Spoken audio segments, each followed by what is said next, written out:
కొరింథీయులకు రాసిన మొదటి పత్రిక 2వ అధ్యాయం 9వ వచనము 10వ వచనాన్ని జ్ఞాపకం చేసుకుందాము. ఇందును గూర్చి దేవుడు తనను ప్రేమించు వారికి ఏమి స్థిరపరచునో అవి కంటికి కనబడలేదు, చెవికి వినబడలేదు, మనుష్య హృదయమునకు గోచరము కాలేదు. దేవునికి స్తోత్రము కలుగును. దేవుని వాక్యము చెబుతున్నటువంటి మాట జ్ఞాపకం చేసుకోవాలి. ఇందును గూర్చి దేవుడంట ఏవో మన కొరకు దాచాడంట. అవి కంటికి కనబడవు, చెవికి వినబడవు, హృదయానికి, నీ జ్ఞానానికి, మనుష్య జ్ఞానానికి అంతుపట్టనివి ఏవో ఉన్నాయంట.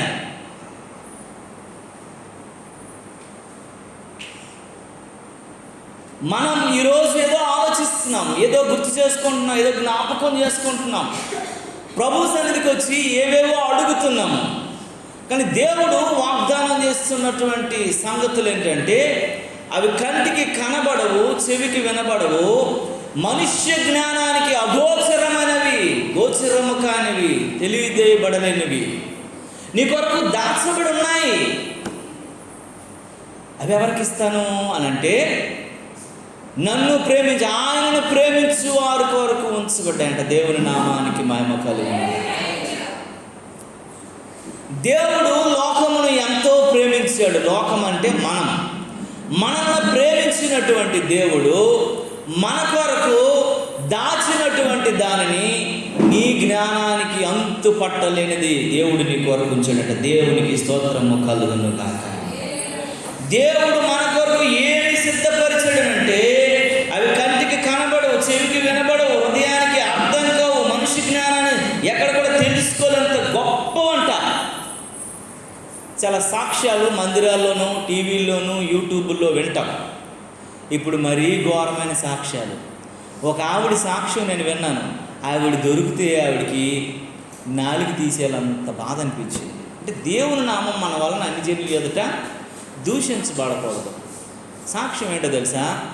50 రూపాయలు కరెంటు బిల్లు వచ్చిందట ఆవిడకట. వాళ్ళ అమ్మాట కరెంటు బిల్లుకు నూనె రాసిందట. అప్పటి నుంచి అంటే వీధులు ఉన్న వాళ్ళందరూ అనుకుంటున్నారట మాకు ఎంత వస్తుంది. అదొక సాక్ష్యం అండి. నీ మీటర్ ఆగిపోయింది, అది కరెంటు వాళ్ళు పట్టుకుంటే సరిపోదు. అప్పుడు నీకు ఎంత బిల్లు వేస్తారు అప్పటి నుంచి 50 రూపాయలు అవుతుంది. ఇవి ఒక సాక్ష్యాల. ఒక ఆవిడట ఆ యొక్క కన్నీరు ఈవిడ మీద పడిందంట. ఈవిడికి అనమాట చాలా రోజుల నుంచి గొప్పగా అయిపోయిందట. కర్చీప్ వదిలేసి వెళ్ళిపోతే కర్చీప్ పట్టుకుని వెళ్ళిపోయింది, ఒంటికి రాసుకుని ఇక్కడ అతుక్కుంటుంట ఈవిడికి బాగైపోయిందంట. ఏమి సాక్ష్యాలండి అవన్నీ? ఇహలోక సంబంధమైన స్వస్థతల కొరకు, ఇహలోక సంబంధమైన ఆశీర్వాదాల కొరకు, ఇహలోక సంబంధమైన దీవెనల కొరకు, ఇహలోకంలో జరిగే వాటి కొరకే సాక్ష్యాలు చెప్తా ఉన్నాం. కానీ దేవుడు అంటున్నాడు, నేను నీకు ఇచ్చేది ఇది కాదు, నీ కొరకు ఉంచేది ఇది కాదు, నీ కొరకు దాచేది ఇది కాదు.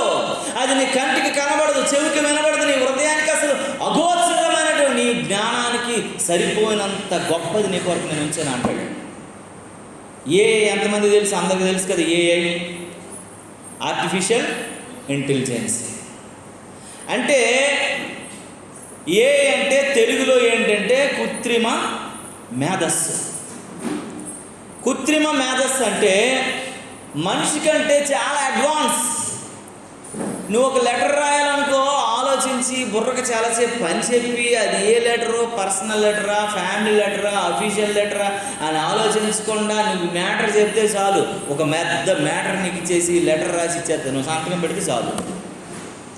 నువ్వు దేనికోసమైనా తెలుసుకోవాలి, నువ్వు సెర్చ్ చేసినప్పుడు దాని కొరకు లాట్ ఆఫ్ ఇన్ఫర్మేషన్ నీకు కావాలనుకుంటే నువ్వు ఇప్పుడు చాలా ChatGPT అనేసి, తర్వాత పర్ప్లెక్సిటీ అనేసి, జెమిని అనేసి చాలా ఉన్నాయి కదా. ఎందులోనైనా నువ్వు చేస్తున్నప్పుడు చాలా ఇన్ఫర్మేషన్ నీ దగ్గరికి వచ్చేస్తుంది నీకు తెలియకుండానే. అంటే కృత్రిమ మేధస్సు నీ మేధస్సుకు మించినటువంటి మేధస్సు కలిగినటువంటిది. నువ్వు ఆలోచించకముందే ఆలోచిస్తుంది, నువ్వు ఊహించకముందే ఊహించేస్తుంది. నువ్వేది అనాలనుకుంటావో అనుమతించగలిగిన మేధస్సు అట. కొన్ని పరలోకపు వీడియోలు నేను చూశాను. బైబిల్ ఏముందనంటే హిమము వంటి వర్షం అని రాసింది, గాజు వంటి వర్షం అని ప్రకటన గ్రంథం. అదంతా బాగా ఏఐ డిజైన్ చేసిందనంటే మనకు కళ్ళకు కనబడినట్లు అది ఉంది ఆ డిజైన్. నేను చూసినప్పుడు నాకు అనిపించింది, ఈ ఏఐ డిజైన్ చేసింది ఎంత సౌందర్యంగా, ఎంత ఇంపుగా, ఎంత ఆనందంగా, ఇక్కడికి వెళ్ళిపోతే బాగున్నంత ఇష్టంగా ఉంటే మరి దేవుని సృష్టి ఎంత బాగుంటుందో అని అనిపించింది నాకు. మీరు పనికిరానివన్నీ చూడకుండా ఏఐ పరలోకపు వీడియోలు అంటే గోళ్ళు వస్తాయి. నేను చూసినప్పుడు నాకు అనిపించింది, ఒక మనిషి తయారు చేసినటువంటి ఈ కృత్రిమ మేధస్సే ఎంత గొప్పగా ఆలోచిస్తే దేవుని రాజ్యం కొరకు, దేవుని కొరకు, అరే దేవుడు ఎంతగా ఆలోచించుంటాడు. అవి ఇంకెంత సౌందర్యంగా ఉంటాయి, ఇంకెంత చక్కగా ఉంటాయి, ఇంకెంత ఆ యొక్క కృత్రిమ తయారు చేయబడినటువంటి విధానం ఇంకెంత రూపణీయంగా ఉంటాయని అనిపించింది నాకు. అరే ఏఐ నువ్వు అనుకుంటున్నావు, ఏఐకి మించింది లేదు. ఏఐ వచ్చిన తర్వాత జాబులు పోతాయి, ఏఐ వచ్చినాక అది అయిపోతుంది, ఏఐ వచ్చి తారుమారు అయిపోతుంది. ఎందుకనంటే ఇప్పుడు రోబోలు వచ్చాయి, ఏఐ వల్లనే కదా ఫుడ్ వడ్డిస్తున్నాయి, ఇంట్లో పనులు చేస్తున్నాయి. ఏఐ రోబోసే అన్నీ. ఇంకంట కొన్ని దేశాల్లో చెబుతున్న మాట ఏంటంటే, ఇంకా మగాళ్ళు ఆడ మనుషుల్ని చేసుకోరట, ఆడవాళ్ళు మగ మనుషుల్ని చేసుకోరట, రోబోల్ని చేసుకుంటారంట. మనుషుల్లాంటి రోబోలు వచ్చేసాయి. అంటే దేవుని యొక్క సృష్టిని అతలాకుతలం చేయగలిగిన శక్తి సామర్థ్యాలు ఈ ఏఐకి ఉంది అని మనకు కొద్ది గొప్ప ఇన్ఫర్మేషన్ వస్తూనే ఉంది. మొన్న ఏంటో తెలుసా, ఇంకెవరికి పిల్లలు పుట్టరన్నటువంటి బాధ ఏం లేదు. అందరి కోసం కూడాను కృత్రిమ గర్భధారణ రోబోలు పిల్లలకు అంటాయట. అంటే టెక్నాలజీ. కానీ దేవుడు అంటున్నారే, నువ్వు ఈ ఏఐఏ గొప్పదనుకుంటున్నావు, ఈ కృత్రిమ మేధస్సే గొప్పదనుకుంటున్నావు, కానీ దీనికి మించినటువంటిది నీ కొరకు దాచాను. అది నీ కంటికి కనబడదు, చెవికి వినబడదు, నీ హృదయానికి అగోచరమైన దాన్ని నేను దాచిపెట్టాను రాబాయ్, నీకు అర్థం కావట్లేదు అంటున్నాడు దేవుడు.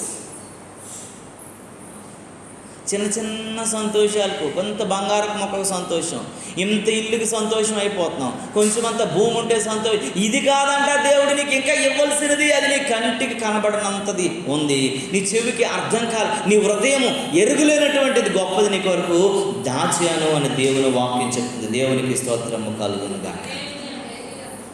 దేవుడు అంటాడు, ఈ మాటలు ఏమన్నట్టు తెలుసండి, మీరు యెషయా గ్రంథంలో కానీ ఒక మాట చదివితే ఏమంటుందంటే, రెండు మాటలు చెప్పబడ్డాయి. అక్కడ ఏమనుంటుందంటే పిల్లరా, ఈ యొక్క కృత్రిమ మేధస్సు అంట. యెషయా గ్రంథం అంటాడు, కృత్రిమము నమ్ముకున్నటువంటి వారందరూ గోడలాగా పడిపోతారంట. యెషయా గ్రంథంలో రాసి ఉంటుంది ఆ మాట. మీరు ఇంటికి వెళ్ళారు చదవండి.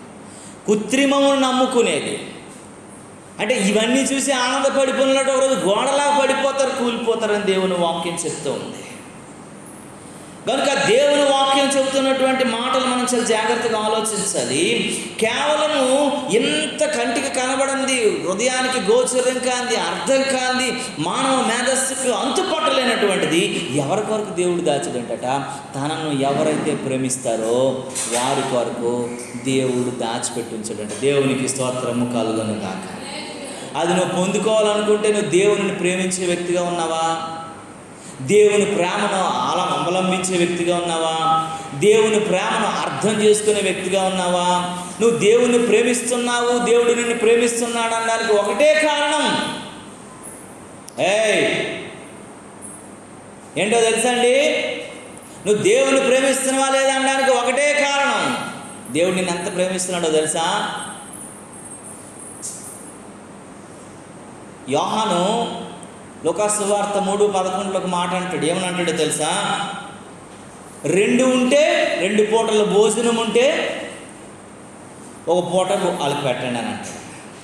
2 అంగీలు ఉంటే ఇంకొకటికి అంగీ ఇవ్వండి అని అంటాడు. అంటే నీకు 2 ఉంటే నీకు ఉన్న తర్వాత ఇంకొకటికి ఇయ్యు, నీకు కలిగిన తర్వాత ఇంకొకటికి ఇయ్యు, నువ్వు కట్టుకున్నాక మిగిలితే ఒకటికి ఇయ్యు, నువ్వు తిన్నాక మిగిలితే కొంచెం పెట్టు, నీకున్న తర్వాత ఎవరికైనా ఉంటే ఒకరికి ఇయ్యు అని యోహాను బోధిస్తూ ఉన్నాడు ఇజ్రాయేలు ప్రజలకి, యోధులందరికీ. కానీ దేవుడు ఎలాంటోడో తెలుసా? ఆయన ప్రేమను మీరు ఎప్పుడైనా కనుగొన్నారా? ఆయన ఎప్పుడైనా సరే ఆయన ప్రేమ గురించి మీరు ఆలోచించాడా? ఆయన ప్రేమ ఎంత గొప్పదో, ఎంత దాతృత్యం కలిగిందో మీరు ఎప్పుడైతే ఆలోచించి గమనించారా? ఆయన ప్రేమను మీరు అర్థం చేసుకున్నారా? ఎందుకంటే ఆయనను ప్రేమించే వారికే కంటికి కనబడను, చెవికి వినబడను, హృదయానికి గోచరం కానటువంటి విస్తాను అన్నాడంటే ఆయన ఎంత ప్రేమమేడో మీరు అర్థం చేసుకోవాలి ఫస్ట్.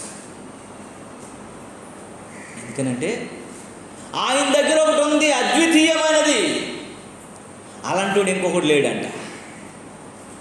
ఆయనలో జీవం ఉంది, ఆయనలో వెలుగు ఉంది, ఆయనలో శక్తి ఉంది, ఆయనలో ప్రభావం ఉంది, అన్నీ కలగలిపినటువంటి ఒకడున్నాడు. ఆయన అద్వితీయ కుమారుడిని నీకోసం నా కోసం ఏం చేశాడంటే ఆయన ఇచ్చేసాడు. ఆయన ప్రేమ ఏంటో తెలుసా? ఆయన అద్వితీయ కుమారుడిని, అద్వితీయమైన దాన్ని నీకు అప్పగించేశాడు.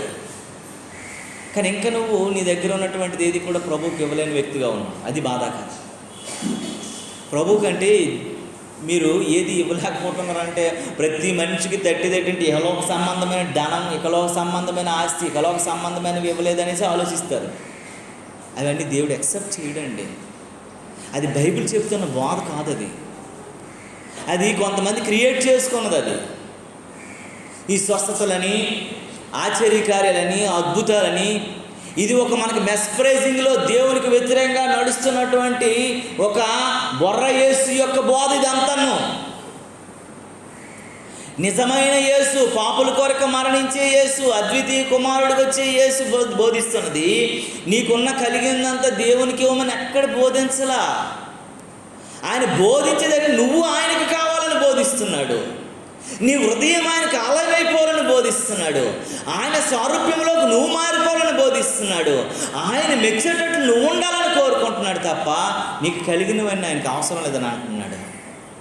కావాలంటే అడుగు వాటికన్నాను, ఊహించు వాటికన్నాను అత్యధికంగా ఆయనే నీకు ఇస్తానన్నాడు తప్ప నీ నుండి ఆయన ఏది ఆశించట్లా. మనము యేసు కాక వేరొక యేసు బోధలో ఇప్పుడు ఉన్నాం అందరం. విని నీకు ఇస్తే ఇస్తాడు, నువ్వు తెస్తే ఇస్తాడు, నువ్వు ఇవ్వగలిగితే నిన్ను దేవుడు దీవిస్తాడు, నువ్వు ఎంత ఇస్తే అంత ఇస్తాడు అన్నటువంటి ఒక వ్యామోహపు బోధ, ఇన్వెస్ట్మెంట్ లైఫ్ స్టైల్ చెప్తూ ఉన్నారు అందరూ. దైవజనులు అందరూ ఉన్నాం. వాళ్ళకి లాభమైనటువంటిది ఇన్వెస్ట్మెంట్ అంటే దేవుని సన్నిధిలోకి వచ్చి నువ్వు ఇంత 10,000 దశంభాగం ఇన్వెస్ట్మెంట్ చేస్తే తర్వాత దేవుడు దాన్ని ₹1,00,000 చేసి పక్కన సున్నా చుట్టి నీకు ఇన్వెస్ట్మెంట్కి వడ్డీతో, చక్కెర వడ్డీతో, బారు వడ్డీతో నీకు ఇస్తాడు. ఇదా దేవుని బోధ అంటే? దేవుడు ఇది కోరుకుంటున్నాడా? దేవుడు ఇది చెబుతున్నాడా? దేవుడు ఇలా అంటున్నాడా? అరే నీకు కంటికి కనబడనిది, చెవికి వినబడింది, హృదయానికి అగోచరమైనది నీ కొరకు దాచాను బిడ్డ అని దేవుడు చెప్తున్నాడు కదా. దాని గురించి ఎప్పుడైనా నువ్వు ఆలోచించేవా? ఇహలోక సంబంధమైన దీవెనలు, ఇహలోక సంబంధమైనవి అవి ఒక రోజు ఉంటాయి, రెండో రోజు ఏమైపోతాయండి?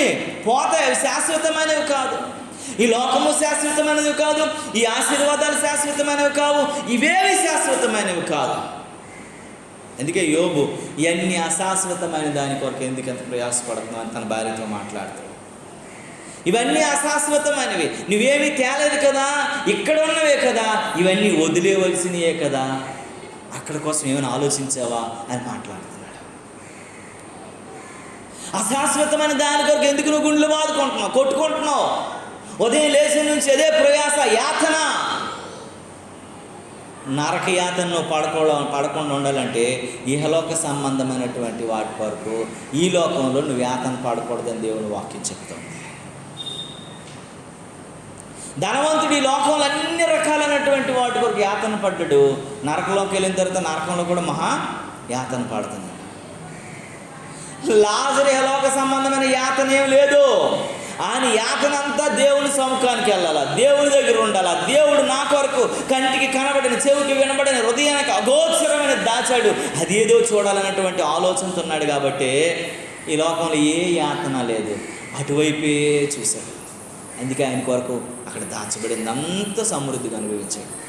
అపోస్తలుడైన పౌలు ఇక్కడ ఉన్నదంతా కూడా పెంటతో సమానంగా ఏం చేశాడు? నా కొరకు ఆయన విశ్వాసం, ఆయన నిరీక్షణ మీరందరూ కనుగోలేనిది ఏదైనా ఉందంటే నా కొరకు నీతి కిరీటం ఉంచబడిందని అంటాడు. అరే నువ్వేం ఆలోచిస్తున్నావు? దేవుడు వాగ్దానం చేస్తున్నాడు కదా, నీ కొరకు దాచబడినటువంటిది. బైబిల్లో వాగ్దానాలు అని అంటే ఒక నిధి లాంటి బంగారపు రూమ్ లాంటిది. అది డబ్బు, బంగారం, వెండి, పసిడి అన్నీ ఒక రూమ్లో పెట్టేసి దానికి తాళం వేసేస్తే ఆ రూమ్ నీకు ఇచ్చేసి తీసుకో అని అంటే నీకు ఇచ్చాడు. అదంతా ఏంటి? ఆశీర్వాదం అంట. దానికి కొన్ని షరతులు దేవుడు పెడతాడు, అవి తాళం లాంటిది. ఆ కండిషన్స్ ఎవరైతే పాటిస్తారో తాళం వారి చేతిలో ఉంటుంది. రూమ్ ఉంది, బంగారం ఉంది, తాళాలు వేసి ఉన్నాయి. ఉపయోగకరమే ఉందండి. నువ్వు పగలగొట్టలేంది, నువ్వు తీసుకోలేంది, నువ్వు అనుభవించలేంది, నువ్వు ఆనందించలేంది ఎంత ఉంటే ఎందుకు నీకు? ఆ షరతులైనటువంటి ఆ తాళాలను చేయించుకోగలిగినటువంటిది వ్యక్తిగా నువ్వు ఉండాలని దేవుని వాక్యం చెప్తాడు. ఆ షరతులు నీ చేతికి వచ్చే వ్యక్తిగా నువ్వు ఉండగలగాలంట. ఆ షరతులు నువ్వు అనుభవించగలిగిన వ్యక్తిగా ఉండాలంట. అవి నీ జీవితంలో నెరవేర్చగలిగిన వ్యక్తిగా ఉండాలంట. అప్పుడు నీకు ఉంచబడినటువంటి ఆశీర్వాదాలు వెల్లువ నీ మీద ఉంచబడతాయి. దేవునికి స్తోత్రం కలుగునుగా. అబ్రహాం గారు ఆయనలో గొప్పగా ఉన్నటువంటిది ఏంటో తెలుసా? గొప్ప సంగతి ఏంటో తెలుసా? అబ్రహాం గారు ఎప్పుడు కూడా ఏలోక సంబంధంగా ఆలోచించాల. అబ్రహాంతో అబ్రహాము మాట్లాడుకుంటున్నప్పుడు, దేవుడితో కలిసి అబ్రహాము సహవాసం చేస్తున్నప్పుడు, అబ్రహాముతో దేవుని యొక్క సహవాసంలో ముందుకు కొనసాగుతున్నప్పుడు, అబ్రహాము దేవుడు మాట్లాడుకున్న సమయాల్లో ఏదో కొన్ని విషయాలు, కొన్ని సిచ్యువేషన్స్ దేవుడు చెబుతున్నప్పుడు ఆ విషయాల్లో కనుగొన్నాడట. ఏమని కనుగొన్నాడంటే ఒక పునాదులు కలిగిన పట్టణం కోసం తెలిసిపోయిందంట. ఎవరికి? అబ్రహాంకి. ప్రభువా, ఏంటి అబ్రహాం ఎలా ఉన్నావు? ఇక్కడ ఎలా ఉంది? ఈ సింధూర వృక్షం కింద ఎలా జీవన విధానం ఉంది? చక్కగా ఉందా? బాగుందా? దీవెన ఎలా ఉంది? ఆశీర్వాదం ఎలా ఉంది? ఏంటి నువ్వు గుడారం వేసుకున్నావు? బలిపీఠాన్ని ఎందుకు రాయిలతో కట్టావు? ఏంటి గుడారంలో ఎలా ఉంటావు? వర్షం వస్తుందో, వాన వస్తుందో, ఏమొస్తుందో తెలియదు కదా, గుడారంలో ఎందుకున్నది? ప్రభువా, మీరు ఎందుకు ప్రభువా నా దాస్తారు? నన్ను ఎంత ప్రేమించారో కదా ప్రభువా, నన్ను ఎంతగా మీరు దీవించారో కదా ప్రభువా, నాకు ఆ విషయం చెప్పరా, నాకు విషయం తెలియజేయరా? మీరు ఏదో పునాదులు కలిగిన ఆ పునాదులు చూపించారే, ఆ పునాది అంత గొప్పగా ఉందంటే అది కట్టబడిన తర్వాత ఇంకెంత ఉన్నతంగా ఉంటుందో అందులో ఉండటాలన్నటువంటి ఆశ నేను కలిగి ఉన్నానయ్యా. అందుకే ఇక్కడ గుడారంలోనే బ్రతికేస్తా ఉన్నాను. అశాశ్వతమైనటువంటి లోకంలో, అస్థిరత్వమైనటువంటి లోకంలో నాకు ఈ గుడారం చాలు. స్థిరమైనటువంటి ఆ పట్టణంలో, ఆ పునాదులు కలిగినటువంటి పట్టణానికి చేరగలిగినటువంటి ప్రేమ కలిగి నేను బ్రతకడానికి కావాల్సిన కృప చూపించవయ్యా అని ప్రభువుని వేడుకుంటున్నాడు అబ్రహాం. నీ విశ్వాసము, నీ ప్రేమ, నీ యొక్క గుణలక్షణాలన్నీ కూడాను ఇహలోక సంబంధంగా ఆలోచించకూడదంట. ఎందుకంటే ఆయనని ఎందరూ ప్రేమిస్తారో వారందరికీ అవి కంటికి కనబడవు, చెవికి వినబడవు, హృదయానికి అగోచరమైన దీవెన నీ కొరకు దేవుడు దాచాడు. దేవుని నామానికి మహిమ కలుగునుగా. హల్లెలూయా, హల్లెలూయా. దేవుని వాక్యం చెప్తుంది పిల్లరా, నీ కొరకు, నా కొరకు, మనందరి కొరకు దేవుడు ఉంచినటువంటి ఆశీర్వాదాల కొరకు, దీవెనల కొరకు నువ్వు ఆలోచించాలి తప్ప ఇహలోక సంబంధమైన దాని కొరకు కాదు. ఆయన ఎవరైతే ప్రేమిస్తారో వారి కొరకు దేవుడు ఉంచాడంట. అందరి కొరకు కాదు అది. అందరూ పొందుకోలేరు, అందరూ అనుభవించలేరు, అందరూ చవి చూడలేరు, అందరు దాని దగ్గరికి చేరలేరు. ఎవరైతే ప్రేమిస్తారో వారు మాత్రమే వారి వాటిని అనుభవించగలుగుతారు. అందుకే దేవుడు అన్ని అద్వితీయ కుమారుల్లోని సంభవించి ఉన్నప్పటికీ కూడా ఆయన మన కొరకు ఒక భాగ్యంగా అనుగ్రహించేశాడు. కొరింథీయులకు రాసిన 2వ పత్రిక 4వ అధ్యాయంలో ఒక మాట ఉంటుంది, చదవండి పిల్లరా. 2 Corinthians చాప్టర్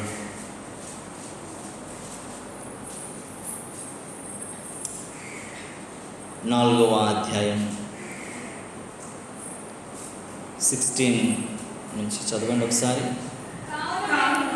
కావున మేము అధైర్యపడము,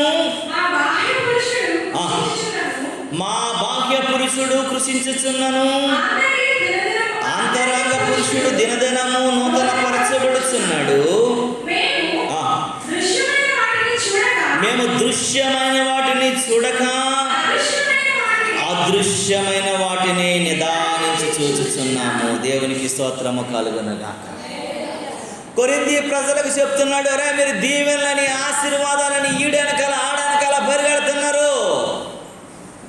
మేమన్నీ చూసినవే. నేను పౌలుగా మీ అందరికీ పరిచయస్తుడినే. నేను సౌలుగా ఎలా ఉండేవాడినో, నా ధనం ఏంటో, నా పదవి ఏంటో, నా ఆస్తి ఏంటో, నా అంతస్తు ఏంటో, నా స్థితి ఏంటో మీరు ఎరుగుదురు. మీకు తెలియదంటూ ఏం లేదు కదా. 11,000 కోట్ల ఆస్తిపరుడిగా ఉన్నాను మొదటి శతాబ్దంలోనే. ఎంత ధనికుడినండి నేను. ఏ అంబానీ పని చేస్తాడు, ఏ బిల్ బ్రేట్ పని చేస్తాడు, ఎవడు పని చేస్తాడు నా దగ్గర? నేను అప్పుడే ధనవంతుడిని కదా. కానీ అంతటిని దేవుని కొరకు పెంటతో సమానంగా ఎంచి పడేశాను కదా. అందుకే నేను ఏం చూస్తాను? దృశ్యమైన వాటిని, కనబడిన వాటిని నేను చూడను. దృశ్యమైన వాటిని చూస్తే లాభం లేదు. దృశ్యమైన వాటితో పని అవ్వదు. ఆ క్షణికమైనటువంటి సంతోషమే తప్ప దృశ్యమైన వాటిలో ఏమీ సంతోషం లేదు అని అంటూ అదృశ్యమైన వాటిని నిదానించి చూచుచున్నాను అంటాడు. దేవునికి స్తోత్రము కలుగునుగాక. కనబడనివి, అదృశ్యం అంటే ఏంటండి? కనబడనివి నిదానించి చూస్తున్నాను. అవి కంటికి కనబడట్లేదు, చెవికి వినబడటం లేదు. నా హృదయానికి, నా మనుష్య జ్ఞానానికి అగోచరంగా ఉన్న వాటేటో తెలుసుకోవాలన్నటువంటి దాంతో, అవి పొందుకోవాలని దానితో, అవి నేను నా యొక్క చేజిక్కించుకోవాలని దాంతో, అవి నా వశంలోనికి తెచ్చుకోవాలని దాని ద్వారా నేను దీవించబడాలన్నటువంటి ఆశతో నేను ఎదురు చూచుచున్నాను అని అంటాడు అపోస్తలుడు పౌలు. నీవు నేను ఎటు చూస్తున్నావో? దృశ్యమైన వాటిపైననా, ఏ లోకంలో కనబడుతున్న వాటిపైననా సంతృప్తి పడిపోతున్నావు? ఈ క్షణికమైన వాటి కొరకేనా? అప్పుడే కనబడి అంతలోనే మాయమైపోయినటువంటి వాటి కోసమేనా? కొంతసేపు కనబడి అంతలోనే మాయమయ్యే ఆవిరి వంటిదిరా నీ జీవితం. లోకాన కాదేది శాశ్వతం. కొంతసేపు కనబడి అంతలోనే మాయమైపోయినటువంటి నీ జీవితము ఇది శాశ్వతం కాదు ఈ లోకంలో. ఆ క్రిందకి అంటాడు, చూడము ఒకసారి. మేము దృశ్యమైన వాటిని చూడక అదృశ్యమైన వాటిని నిదానించి చూస్తున్నాము గనుక క్షణమాత్రముండు మా సులకని శ్రమ కొరకు అంతకంతకు ఎక్కువగా నిత్య మహిమ భారము కలుగుచున్నది. దేవుని చిన్న చిన్న శ్రమలు, చిన్న చిన్న కష్టాలు అంత మాత్రమే శ్రమ పెట్టినటువంటి కాకుండా నిత్యమైన మహిమా భారం నాకట కలుగుచున్నది. నిత్యమైన మహిమా భారం. క్షణకాలమైనటువంటి కష్టాలు, క్షణకాలమైనటువంటి బాధలు, క్షణకాలమైనటువంటి కష్టాలు, అనేక రకాల ఇబ్బందులు, అనారోగ్యాలు, అస్వస్థతలను బట్టి కాదు. కానీ దేవుని వాక్యం చెప్తుంది నిత్యమహిమా. నీ కృప నిత్యముండును, నీ కృప నిత్య జీవము, నీ కృప వివరింప నా తరమా యేసయ్యా. నీ కృప నిత్యం ఉండేది, నీ కృప నిరంతరం ఉండేది, నీ కృప ఎల్లప్పుడూ ఉండేది. అది నా జీవితంలో నేను అనుభవించగలిగినటువంటి కృప పొందినట్లుగా నన్ను జ్ఞాపకం చేసుకో. దేవునికి స్తోత్రము కలుగునుగాక. 18వ వచనంలో ఈ మాట చెప్తుంది, ఎలయనగా దృశ్యమైనవి అనిత్యములు, అదృశ్యమైనవి నిత్యములు. దేవునికి స్తోత్రం కలుగునుగాక. దృశ్యమైనవి ఏంటంటే అనిత్యములంటే చెప్పండి. కనబడేవి ఎప్పుడు ఉండేవి కాదట, ఎల్లప్పుడు ఉండేవి కాదట. ఈ మధ్య పుట్టగొడుగులు రోడ్డు పక్కన అమ్ముతున్నారు. మేము వెళ్తుంటే ఈ టేకాకుల మీద పెట్టి అమ్ముతుండేవారు. ఆడితో బేరం ఆడుతుంటే ఎంతకి ఇస్తామని అంటే, సార్ ఇవి రోజు పండవండి, ఎప్పుడో వర్షం వచ్చినప్పుడు, ఎప్పుడో గాలి వచ్చినప్పుడు, ఏదో వచ్చినప్పుడు పండుతాయండి, ఎప్పుడు దొరికేది కాదు, అందుకే ఇంత రేట్ అండి అని చెప్తున్నాడు ఆయన. ఎందుకంటే అవి నిత్యం ఉండేవి కాదు, అవి అనిత్యములు. అందుకే దీనికి గిరాకీ ఉంటుందండి, ఎక్కువసేపు ఉండదండి, పురుగులు పట్టేస్తుంది, అందుకే దీనికి గిరాకీ ఎక్కువ అని చెప్తున్నాడు ఆయన. దేవుని వాక్యం చెప్తుంది, ఎలయనగా దృశ్యమైనవి అనిత్యములు, అదృశ్యమైనవే స్థిరమైనటువంటివి. ఏది కంటికి కనబడదు, చెవికి వినబడదు, నీ హృదయానికి, మనుష్య జ్ఞానానికి అర్థం కాదు, అవి నిత్యమైనవంట. ఆ నిత్యమైన వాటిని పొందుకోవటం కొరకు ఆయన అంటాడు, చూసారా ఇక్కడ అంటాడు చూడండి, మా చులకని శ్రమలు మా కొరకు అంతకంతకు ఎక్కువగా నిత్యమైన మహిమ భారమును కలుగు చేయుచును. మా చులకన శ్రమలు. చులకన అంటే ఏంటండి? చులకన అంటే తక్కువ. ఇంకా చులకనగా, ఎంత చులకనగా చూస్తున్నారు మీరు నన్ను అని అంటాం కదా. చులకన అంటే తేలికపాటి అని అర్థం. చులకగా ఉందండి అని అంటారు కదా, అంటే తేలికపాటిది అని అర్థం. ఈ తేలికపాటి శ్రమలు కొద్ది రోజులు మాత్రమే, ఇవి కొద్ది రోజులు మాత్రమే మమ్మల్ని ఉంటాయి. ఈ అనారోగ్యం కావచ్చు, ఆర్థిక ఇబ్బందులు కావచ్చు, కుటుంబ సమస్యలు కావచ్చు, ఏవైనా కొద్ది రోజులు మాత్రమే. ఇవి అనిత్యము, నిత్యం ఉండేవి కాదు. కానీ నిత్యం ఉండేవి ఏంటంటే అదృశ్యమైనవి ఉన్నాయి. అది నా హృదయానికి కూడా అర్థం కావట్లేదు, నా కంటికి అర్థం కావట్లేదు, నా చెవికి అర్థం కావట్లేదు. దేవుడు నన్ను ప్రేమించి నా కొరకు దాచబడినటువంటిది ఒకటి ఉంది, అది రహస్య స్థలమందు దాచబడింది, నాకు ఇవ్వాలనుకుంటున్నాడు. అది పొందుకోవటానికి దేవుని నేను ఇంకా అంతగా ప్రేమించలేక వ్యక్తిగా ఉన్నాను. ఎందుకంటే దేవుడు అంటాడు, ఎవరైతే ఆయనను ప్రేమిస్తారో వారికి మాత్రమే అవన్నీ దేవుడు ఇవ్వాలనుకుంటున్నాడు. దేవునికి స్తోత్రం కలుగునుగాక. దేవుడిని ప్రేమించాడు కాబట్టి తన అద్వితీయమైనటువంటి దాని దగ్గర ఉన్నటువంటి ఒకే ఒకటి, యోహాను ఏమన్నాడంటే రెండుంటి ఇమ్మన్నాడు, కానీ యేసయ్య ఒకే, ఈ ప్రభు అయిన తండ్రి అయిన దేవుడి దగ్గర ఒకటే ఉంది, ఆయన అద్వితీయ కుమారుడు. ఆయన నీకోసం ఇచ్చేశాడు, నీకు బదులుగా ఇచ్చేశాడు, నువ్వు అనుభవించవలసిన శ్రమను అనుభవించడానికి ఇచ్చేశాడు, నిన్ను దీవించడానికి ఇచ్చేశాడు, నువ్వు కష్టాలను తప్పించబడడానికి ఇచ్చేశాడు, అన్నింటికి ఇచ్చేశాడు. అంతగా ఆయన ప్రేమించాడు. మరి నీ ప్రేమకు సూచన ఏంటి? నీ ప్రేమకు నిదర్శనం ఏంటి? నువ్వు అన్నీ పొందుకోవాలంటే ఆయన ప్రేమకు సరిపోయినట్లుగా నీ ప్రేమ ఉందా లేదా?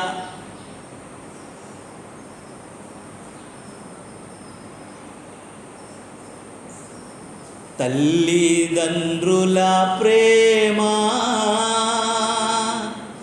నీడవలే గతించెను, కన్నా బిడ్డల ప్రేమ కలలా కరిగిపోవును. తల్లిదండ్రుల ప్రేమ అంట నీడలాగా గతిస్తుందంట. నీడ ఎలా ఉంటుందండి? ఎంత పెద్దది వస్తుంది, అలా అలా అలా అలా అలా అలా మన కాలుకి ఎందుకు వచ్చినట్లు అయిపోతుంది. తల్లిదండ్రులు ఎంత ప్రేమించినా, ఎంత నీ కొరకు త్యాగం చేసినా, ఎంత కొరకు నీ కొరకు వదిలేసుకున్నా సరే, వాళ్ళ ప్రేమ ఒకరోజు ఏమైపోతుంది, తక్కువైపోయి వాళ్ళ మాట వినవు. ఎవడో ఒక అబ్బాయి కనబడగానే ఆడే నీకు సర్వం అయిపోతాడు, ఎవరో ఒక అమ్మాయి కనబడగానే ఆమె నీకు దేవత అయిపోతుంది. వాళ్ళ ప్రేమ నీడలాగా ఏమైపోద్దండి, గతించిపోతుంది అంట. కన్నా బిడ్డల ప్రేమ కలలా కరిగిపోతుంది. తల్లిదండ్రులు ఇష్టపడరు. చాలామంది తల్లిదండ్రులని పిల్లలు ఎక్కడ పెట్టేస్తున్నారండి? ఓల్డ్ ఏజ్ హోముల్లో పెట్టేస్తున్నారు. నేను కొన్ని వీడియోలు చూశాను. ఒక కుమారుడు తన తండ్రిని తల్లిని బండి మీద ఎక్కించుకొని బ్యాగులతో వచ్చి ఒక రోడ్డు పక్కన వాళ్ళని పెట్టేసి నేను వస్తానని చెప్పి బండి వేసుకుని వెళ్ళిపోయాడు. ఒక వీడియో నా హృదయం చాలా నొచ్చుకునేటట్లు చేసింది. మా అమ్మని చాలాసార్లు నేను మా ఇంటికి ఆహ్వానిస్తాను. అమ్మ మా ఇంట్లో కొద్ది రోజులు ఉండొచ్చు కదా, మాతో కొంచెంసేపు గడపవచ్చు కదమ్మా, నీ డబ్బులతోనే నువ్వు తిను, నీకు వచ్చినటువంటి డబ్బులతోనే నాన్న నీ డబ్బులు మీ ఫంక్షన్తోనే మీరు తినండి, మాది ఉండొచ్చు కదా అని మా అమ్మకి చెప్తే ఏమంటుందో తెలుసా? నేను చచ్చిపోయినంత వరకు ఎవరి మీద కూడా ఆధారపడినా, నీకేం డబ్బులు కావాలో చెప్పిచ్చేస్తాను, ఎవరికైనా మీకు డబ్బులు కావాలా పిల్లలకి ఇచ్చేస్తాను, కానీ మీ దగ్గర నేను ఉండనంట. ఎవరి మీద ఆధారపడడానికి ఇష్టపడదు. ఇంకొక విషయం తెలుసా? తులసికి బాగా తెలుసు, అంటే మా ఇంట్లోకి ఎలాగా తెలుసు. మా అమ్మ మా బెడ్ల మీద కూడా పడుకోదు, మా దుప్పట్లు కూడా కప్పుకోదు. ఆమె ఏమి తెచ్చుకుంటే అదే తల కింద పట్టుకొని పడుకుండిపోతుంది. మా నాన్న కూడా అంతే. వాళ్ళు ఎందుకు అలా బతుకుతారో నాకు అర్థం కాదు. ఈరోజు వస్తారు, ఈ రాత్రి ఉంటారు, ఉదయాన్నే లేచి వెళ్ళిపోతారు. బాబు ఏమైనా అవసరాలు ఉన్నాయా అని చెప్తారు. నేను చాలాసార్లు మా నాన్న మా అమ్మని అడిగాను, మీరు వస్తారు, నేను ఏదో ఒక చుట్టం ఇంటికి, ఒక దూరపు బంధువు ఇంటికి ఏదో ట్రైనో బస్సో తప్పిపోతే అలా ఒకసారి అక్కడ తలదాచుకుని వెళ్ళిపోదాం అన్నట్టు వచ్చేసి అడ్జస్ట్ అయిపోతారు. ఎందుకని అడిగితే, మేము బ్రతికినంత కాలము మా కాళ్ళ మీద బ్రతికి చచ్చిపోతాం. మా నాన్న అయితే ఒకరోజు ఒక 2 నెలల క్రితం అతను ఏం చెప్పాడంటే, నాకు ఒక డైరీ ఉంది నాన్న, మన కబోర్డ్లో పెట్టాను, అందులో ఎవరెవరికి ఏమి ఇవ్వాలో రాశాను, ఎవరెవరికి ఏమి ఇవ్వాలో చెప్పాను, మా ఇద్దరు సమాధుల కొరకు కూడా కొంత డబ్బు నేను బ్యాంకులో పెట్టాను, అది మీరు తీసుకొని మా సమాధులు ఎవ్వరు డబ్బులు మీరు పెట్టుకొని కొట్టుకొని మీరు రభస చేసుకొని వీధిలో మమ్మల్ని అభాస్పాలు చేయకుండా మా డబ్బుతోనే మాకు సమాధి చేయాలని చెప్పారు. నాకైతే చాలా ఏడుపు వచ్చేసింది. ఎందుకంటే చచ్చినంత వరకు ఇహలోక సంబంధం మాకు ఏది వద్దయా, మేమేమి సంపాదించుకున్నాం అది మాకు చాలు. తల్లిదండ్రుల ప్రేమ అంట నీడలాగా గతించిపోతుంది. వాళ్ళంతా మనల్ని ప్రేమిస్తారో వారిని అంత అసహించుకుంటాం. వారు వృద్ధాప్యంలో కూర్చో, తినేస్తున్నావు, అలా మాట్లాడుకునే ఉంటావు, అలా సొనుక్కునే ఉంటావు, అలా ఎందుకు ఏం చేస్తావు, ఫోను ఏం మాట్లాడాలి, ఏం చెప్పాలి నీకని చాలాసార్లు గసిరేస్తారు పిల్లలు తల్లిదండ్రులని. నా ఉద్యోగం ఏంటో తెలుసా, నీ కొరకు ఎంత త్యాగం చేశారో, ఎన్ని వదులుకున్నారో. వీళ్ళ అమ్మగారు ఉన్నారు, ఆవిడ కంట్రోల్మెంట్ బోర్డులో ఉద్యోగం చేసేవారు, ఇంట్లో బిజినెస్ కూడా చేసేది ఆవిడ. వాళ్ళ అమ్మ ఫోన్ చేస్తున్నప్పుడు ఈమె డ్యూటీయో లేకపోతే ఇంట్లో ఉన్నటువంటి పిల్లల గోలో లేకపోతే వాళ్ళ స్టడీ అవర్లోనో ఆవిడ ఫోన్ చేస్తే ఈమె లిఫ్ట్ చేయదు కొన్నిసార్లు. నేను చెప్తాను, మళ్ళీ ఆ మనుషులు పోతే మళ్ళీ మనం సంపాదించుకోలేం, వారిని చూడలేం. ఫోన్ నువ్వు మాట్లాడి, ఆమె కోపగా మాట్లాడినా సరే నువ్వేం అనొద్దు. ఎందుకనంటే ఆమెకు వచ్చిన 2 ఫంక్షన్లు వస్తాయి. వీళ్ళ నాన్నగారు రైల్వేలో పనిచేసేవారు, ఆ అమ్మగారు కంట్రోల్మెంట్ బోర్డు. ఆ 2 ఫంక్షన్లు మేము ఏం చేద్దామంటే వచ్చిన వాళ్ళందరూ కొంచెం డబ్బు, కానీ మాకు ఎప్పుడు మేము వద్దనేసాను నేను, మీరు మాకు ఏం వద్దండి అనేసి. ఈమెమి మాకు ఇవ్వదు, వాళ్ళకి అన్ని లక్షలు బంగారం ఎంత ఇస్తుంది, అది ఇస్తుంది, నువ్వు పెట్టుకో కదా, నీకు ఎందుకు అవసరం లేదు కదా, మనకు దేవుడు డబ్బులు ఇచ్చాడు కదా, మనకు అవసరం లేదు కదా, ఎందుకు నువ్వు ఆశపడతావు మనది కాని దాని కొరకు. దేవుడు మనకి ఇచ్చిన దాంట్లో సంతృప్తి పడాలని నేను చెప్తాను. ఆమె ఇవ్వలేదని కూతురుగా ఈమెకి నా ఓటా నాకు ఇవ్వలేదని కొంచెం ఎక్కడో తెలియనటువంటి బాధ ద్వారా ఏదైనా మాట్లాడని నేను అసలు మాట్లాడదని చెప్పేస్తాను. వాళ్ళు ఉండుంటాను నేను చెప్తున్నాను. ఎందుకంటే వాళ్ళు బ్రతికినంతకాలం వాళ్ళని సంతోషంగా ఉంచాలంతే, వాళ్ళని దుఃఖపరచుకోవద్దు. నీ వాళ్ళు అసలు దుఃఖపడకూడదు, వాళ్ళు హ్యాపీగా ఉండాలి, వాళ్ళ కోరిక ఏది ఉంటే తీర్చేయాలంతే. నాకు ఇది తినాలనిపిస్తే తినేయాలి. చెడు మంచిగా నాకు తెలియదు, కానీ నేను దేవుని ఆ మందసం దగ్గర ఉండి మాట్లాడుతాను. కృష్ణారావు గారు వాళ్ళ నాన్నగారు వృద్ధాప్యంలో కరువు కష్టకాలంలో ఏమీ దొరకని కాలంలో కూడాను రోజు ఎలా చూశాడో ఆ కష్టకాలంలో కూడాను ఆయన అలాగే చూశాడు. నాకు చాలా రోల్ మోడల్ కృష్ణారావు. ఆ ఒక్క విషయంలో మాత్రం నేను చాలా అప్రిషియేట్ చేస్తాను. ఆయన ఒక తండ్రి, ఆయన కళ్ళు కనబడవు, ఆయన ఇవ్వకపోయినా ఈయన ఏం చేయలేడు, ఈయన ఆయనకి ఇవ్వకపోయినా సరే ఆయన ఏం చేయలేడు, ఆయన అడుగు తీసి అడుగేయలేడు, ఆయనకి ఈ కళ్ళు కనబడవు, ఎక్కడికి వెళ్ళలేడు, ఏం చేయలేడు. అమానుష్యమైనటువంటి ఒక మంచం మీద పడి ఉన్నటువంటి ఒక మనిషిని ఒక మహారాజులో చూసుకున్నాడు ఆయన. నాకు చాలాసార్లు మా అమ్మ నాన్న చూసినప్పుడు నాకు ఆ మనోనేత్రానికి అది వెలుగుతుండేది అనమాట.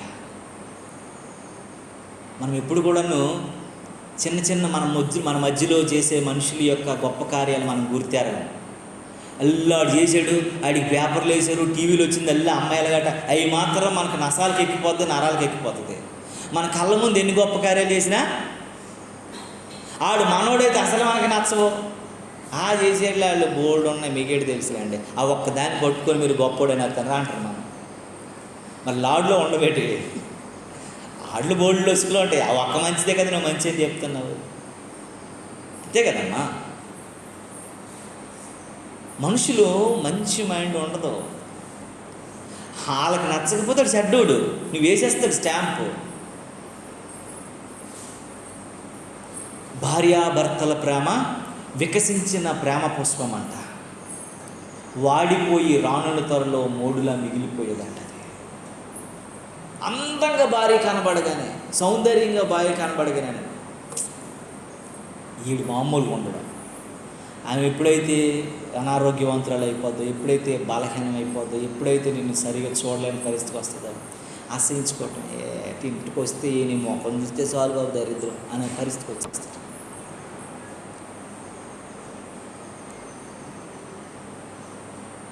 నాకు ఒక సహోదరుడు తెలుసు, ఆయన దైవజనుడు. ఆయన విశాఖపట్నంలో పెద్ద చర్చిలో పనిచేస్తున్నాడు. 5,000 మంది విశ్వాసాలు కలిగిన చర్చిలో. ఆవిడ సన్నంగా నాజుకు ఉండేది ఆయన పెళ్ళైనప్పుడు. ఆవిడ థైరాయిడ్ ప్రాబ్లం వచ్చి లావ్ అయిపోయింది. ఆ పాస్టర్ గారు నన్ను పిలిచారు, తమ్ముడు ఒక చిన్న ఇది ఉంది మనం మాట్లాడాలి రా అంటే నేను వెళ్ళాను వాళ్ళ ఇంటికి. ఆ సిస్టర్ నాకు చాలా క్లోజు. అయితే వాళ్ళ నాన్నగారి నుంచి నాకు తెలుసు. అని అలా ఉన్నారని, బాగున్నారని, అని ఏదైతే తింటారా, టిఫిన్ ఏదైనా చేయమంటారా, వాడలు చేయమంటారా, చేయమంటారా అని చెప్పేసి అంటే నువ్వు ఏమొద్దు నాకేమొద్దు అంటే కనీసం అన్నీ ఏదో ఒకటి చేస్తానని చెప్పేసి చేసి పెట్టింది అక్కడ. ఆ పాస్టర్ గారు నేనున్నానని ఆలోచించాలి, ఇంక 4-5 ఉన్నారని ఆలోచించాలి కదా. బండమా ఇట్రా అని పిలిచాడు. ఆమె పేరు ప్రవళిక. నేను ప్రవళిక ఏంటి అలా పిలుస్తున్నాడంటే, నేను లావ్ అయిపోయినని చెప్పి అలాగా పిలుస్తుంది. చాలా షేమ్ అనిపిస్తుంది. ఆమె ఆంధ్ర యూనివర్సిటీ ప్రొఫెసర్. ఆమె మన ఆర్డినరీ పర్సన్ కాదు, చదువులేందే కాదు, గెజిటెడ్ ఆఫీసరు. 3 లక్షలు సంపాదిస్తుంది. ఆంధ్ర యూనివర్సిటీలో head of the department chemistry. ఆ వ్యక్తిని ఎంత నీరసంగా మాట్లాడాడంటే చాలా బాధ అనిపించింది నాకు. సుధా ఎటురా అలా మాట్లాడావు, అది మంచి పద్ధతి కాదు కదని అంటే, నోరు కాదురా బాబు, చూసావా నువ్వు అడిగావు చేసావా, నీకు వండి పెట్టేస్తుంది అవన్నీ, అన్ని కూడా అలా చేసిరా అంటున్నాడు ఈయన. ప్రేమ, ఆప్యాయత, అనురాగం. ఆమె అనారోగ్యమును బట్టి ఆమె అలాగైపోయింది. ఆమెకు ఉన్నటువంటి పరిస్థితులను బట్టి అలాగైపోయింది. ఆమెకి నిద్రలేని పరిస్థితులు బట్టి అలాగైపోయింది. ఆమె PhD పెళ్ళైన తర్వాత చేసి ఉద్యోగం సంపాదించుకోయింది. ఇవన్నీ భర్త మర్చిపోయాడు. నెల అయ్యేసరికి ఆ 3 లక్షలు ఈడు జోబీలు వేసుకొని తిరుగుతాడు, అది మర్చిపోయాడు. అది చాలా బాధ అనిపించింది. నువ్వేం మాట్లాడుతున్నావు, నువ్వేం చేస్తున్నావు, నువ్వు ఎలా ఉంటున్నావు, ఇదేనా ప్రేమ అంటే ఏంటో తెలుసా? వాళ్ళు ఎలాగున్నా నువ్వు ప్రేమించాలంతే. వాళ్ళు ఎంత దుర్మార్గులైనా, వాళ్ళ వల్ల నీకు ఎంత దుఃఖం ఉన్నా, నీ గుండెలో ఎంత ఆవేదన ఉన్నా సరే, క్రీస్తుని కలిగిన మనస్సు కలిగిన ఉంటే కరెక్ట్గానే ప్రేమిస్తావు. వాళ్ళు నిన్ను తిట్టుకోవాలి తప్ప నువ్వు ఎప్పుడు యథార్థంగా ఉండాలి. అది దేవుని ప్రేమ. ఎందుకు మీకు ఈ మాట చెప్తున్నానంటే, భార్య భర్తలు చాలా దగ్గరున్న వాళ్ళు వాళ్ళ మధ్యలోనే ప్రేమ లేవు. తల్లిదండ్రులు బిడ్డలు దగ్గరున్న వాళ్ళు వాళ్ళ మధ్యలోనే లేవు. బంధుమిత్రుల ప్రేమ అంట వెలుగుచున్న ప్రేమ దీపం అంట, నూనెన్నంతకాలము వెలుగునిచ్చారు. డబ్బులు ఉంటేనే మన దగ్గరికి ఒక సామెత ఉంటుంది కదా, ఏంటండి, బెల్లం ఉంటే సీమలు వస్తాయి. బెల్లం చుట్టుంటే మాత్రం సీమలన్నీ అక్కడే తిరుగుతాయి. ఆ బెల్లం ఎప్పుడైపోతుందో ఒకప్పుడు మామూలుగానండి, ఇప్పుడు పెద్ద రిలేషన్ లేదండి. అదే దూర బంధువులు, అది వాళ్ళ డబ్బులు ఉంటే వీడి సంబంధం ఉండదు వాళ్ళకి. మా వాళ్ళనండి, మీకు తెలీదా, మా ఆల్తాలు వీడి పెద్ద లిస్ట్ చెప్తాడు. 2 టవల్ పేపర్ సరిపోతుంది, అంత బంధుత్వం మాకు ఉందని చెప్తాడు. డబ్బు కొన్న విలువ. మనిషి అశాశ్వతమైనవి దృశ్యమైన వాటిపైపే తప్ప అదృశ్యమైనవి, కంటికి కనబడనివి, చెవికి వినబడనివి, హృదయానికి గోచరం కానివి ఉన్నాయి. అవి నీ కొరకు ఉన్నాయి. నువ్వు దేవుని ప్రేమిస్తే నీకు అనుగ్రహించడానికి ఆయన సిద్ధమై ఉన్నాడని నువ్వు గుర్తెరగలేని వ్యక్తిగా ఉన్నావని గుర్తు చేసుకోవాలి. దేవునికి స్తోత్రం కలుగును గాక. హల్లెలూయా, హల్లెలూయా. చూడండి పిల్లలు, రోమీయులకు రాసిన పత్రిక 8వ అధ్యాయంలో ఒక మాట ఉంటుంది. చూడండి ఒకసారి, తీసిపో బయటకు. రోమీయులకు రాసిన పత్రిక 8వ అధ్యాయము త్వరగా 18వ వచనాన్ని చూడండి. మన ఎడల ప్రత్యక్షము కాబోవు మహిమ ఎదుట కావు. ఇప్పుడు చిన్న చిన్న శ్రమలు రాగానే దేవుడు మన ఎదుటట ఏముందటండి? ఉన్నతమైన మహిమ,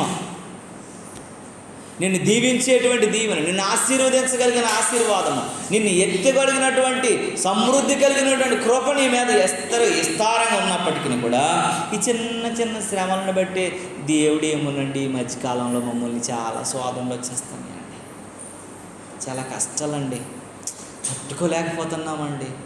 అరే ఇవి ఎన్నదగినవి కావు, ఇవి లెక్కలోకి వచ్చేవి కావు. ఎందుకంటే రాబోవు మహిమ గొప్పది, అది కంటి కనబడలేనిది, నీ హృదయానికి అర్థం కాలైనటువంటి కృపదారు నేను నింపబోతున్నాడు. కొద్ది కాలమే నువ్వు తట్టుకోవాల్సిన అవసరం ఉందని దేవుని వాక్యం చెప్తుంది. దేవుని నామానికి మహిమ కలుగును గాక. హల్లెలూయా, హల్లెలూయా. అందుకే నీవు నాకిచ్చే మహిమ ఎదుట ఇవి ఎన్నదగినవి కావే, నీవు నాకిచ్చే మహిమ ఎదుట ఇవి ఎన్నదగినవి కావే. సుగుణాల సంపన్నుడా, స్తుతిగానాల వారసుడా, జీవింతును నిత్యము నీ నీడలో, ఆస్వాదింతును నీ మాటల మకరందము. ప్రభువా ఇవి ఎన్నదగినవి కావు, కొద్ది రోజులు మాత్రమే శ్రమలు. అందుకే కొరింథీయులకు రాసిన 2వ పత్రికలో ఒక మాట అంటాడు. ఆ మాట చదువుకుందాం, తీయండి ప్రియులారా, త్వరగా దేవుని యొక్క సముఖంలో ఈ మాటలు గుర్తు చేసుకుందాం. 11వ అధ్యాయం 2వ కొరింథీయులకు రాసిన పత్రిక 11వ అధ్యాయం 23వ వచనం నుండి కొన్ని మాటలు చదువుదాము. 2 కొరింథీ పత్రిక 11వ అధ్యాయము 23వ వచనం నుండి, వారు క్రీస్తు పరిచారు వెర్రివాని వలె మాటలాడుచున్నాను, నేను మరి ఎక్కువగా క్రీస్తు పరిచారకుడును, మరి విశేషముగా ప్రయాసపడితిని. చూడండి ఇక్కడ ఆయన శ్రమలు, అపోస్తుడైనటువంటి పౌలు చెప్తున్నటువంటి శ్రమలు. ఒకసారి నీకు వచ్చిన చిన్న శ్రమ, చిన్న జ్వరం, చిన్న జబ్బు, చిన్న అనారోగ్యం వస్తే అమ్మ బాబు తట్టుకోలేకపోతున్నాను, దేవుడు మమ్మల్ని హింసించేస్తున్నాడు, దేవుడు మమ్మల్ని కష్టపెట్టేస్తున్నాడు, దేవుడు మేము తట్టుకోలేకపోతున్నాం, దేవుడు మమ్మల్ని బాధ పెడుతున్నాడు, దేవుడు మా వైపు కనుదృష్టి లేదని చాలా బాధపడిపోయి, గుండెలు బాదుకొని దుఃఖపడిపోయి కన్నీరు చేసినటువంటి నీతో నాతో ఈ ఉదయకాల సమయంలో అపోస్తుడైన పౌలు అనుభవించే శ్రమలు చెప్తున్నాడు. ఏంటంటే మొట్టమొదటిగా మరి విశేషముగా ప్రయాసపడ్డాడట, సరసాల్లో ఉన్నాడంట, లెక్కలేనటువంటి దెబ్బలు. చదవమ్మా. ఆ లెక్కలేనటువంటి దెబ్బలు తిన్నాడంట, అనేక సార్లు ప్రాణంతో పోతుంది. చూడండి, ప్రాణం పోయేటువంటి పరిస్థితులు వచ్చాయంట. యూదుల చేత ఒకటి తక్కువ, ఒక్కసారి కాదు, 2 సార్లు కాదు, 5 సార్లు 39 దెబ్బలు కాశాడంట. కర్రలతో 3 సార్లు కొట్టబడ్డాడంట. ఒకసారి రాయులతో కూడా కొట్టబడినటువంటి పరిస్థితి వచ్చేసిందంట. చూడండి, 3 సార్లు వాడలో ప్రయాణం చేస్తుండే వాడే పగిలిపోయిందంట. ఒక రాత్రి ఒక పగలు 24 గంటలు సముద్రంలో ఈదుకొని ఒక చిన్న కర్ర చెక్క పట్టుకొని అలా కొనసాగించాడు. ఏ తిమింగలమో ఏ యొక్క షార్పో తినేయకుండా, ఏ చేప నోట్లో పడిపోకుండా దేవుడు నన్ను కాపాడాడు. ఇలాంటి కష్టాలు కూడా నేను వెళ్ళానని చెప్తూ అనేక సార్లు ప్రయాణాల్లో జరిగే ప్రమాదాలు, నదులలో జరిగే ప్రమాదాలు, అమ్మ ఆపదలు ఎన్నో వచ్చాయి. దొంగల వలనైనటువంటి ఆపదలు, అన్యుల వలనైనటువంటి ఆపదలు, మా సొంత కుటుంబ సభ్యుల వలన కలిగినటువంటి ఆపదలు, అన్యజనులైనటువంటి వారి వలన, ఇరుగు పొరుగు వారి వలన ఆపదలు, పట్టణాలలో ఆపదలు, అరణ్యాలలో కూడా ఆపదలు, సముద్రాలలో కూడా ఆపదలు. చాలా జాగ్రత్తగా గుర్తుపెట్టుకోండి. ఈ కపట సహోదరులు చాలా డేంజర్ జ్ఞాపకం చేసి ఇలాంటి వాళ్ళతో కూడా చాలా ఇలాంటి వారి వలన కూడా నాకు వచ్చే ఆపదలు అనేకములుగా ఉన్నాయి. ప్రయాసంతోనూ ప్రసన్నతోనూ అనేక రకాల జాగరణ అంటే ఏంటంటే నిద్ర లేని రోజులు అంట గడిపాడంట ఆయన. ఆకలి దాహం అనేక రకాలైనటువంటి పరిస్థితులు గుండా నాయన తిండి లేక ఉపవాసాలు ప్రకటించుకునే రోజులు కూడా ఉన్నాయంట. బట్టలు లేనటువంటి పరిస్థితుల్లో శనికి ఒలిగిపోయేటువంటి రోజులు చూశాడంట. కొన్నిసార్లు బట్టలు లేనటువంటి పరిస్థితుల్లో కూడా చూశాడంట. ఇంకా చెప్పాలనుకుంటే చాలా ఉన్నాయి, పుస్తకం నిండిపోతే చెప్పలేనన్ని శ్రమలు నేను అనుభవించాను. ఇవిగాక ఇంకా చూడండి, విశ్వాసుల వల్ల కూడా చాలా శ్రమలు నాకు ఉన్నాయి, నేను చెప్పుకోలేకపోతున్నాను అంటున్నాడు దేవుడు. చాలు చాలు చాలు తల్లి, ఎన్నో ఎన్నో ఎన్నో శ్రమలు నేను అనుభవిస్తున్నాను. ఇవన్నీ ఎన్నదగినవి కాదు. ఎందుకంటే దేవుడిచ్చే మహిమ ఒకటి ఉంది, అది కంటికి కనబడదు, చెవికి వినబడదు, హృదయానికి గోచరం కాని మహిమ ఎదుట ఈ శ్రమలన్నీ నాకు ఎన్నదగినవి కాదు, ఎంచుకోదగ్గవి కాదని చెప్తున్నాడు అపోస్తలుడైన పౌలు. దేవునికి స్తోత్రము కలుగును గాక.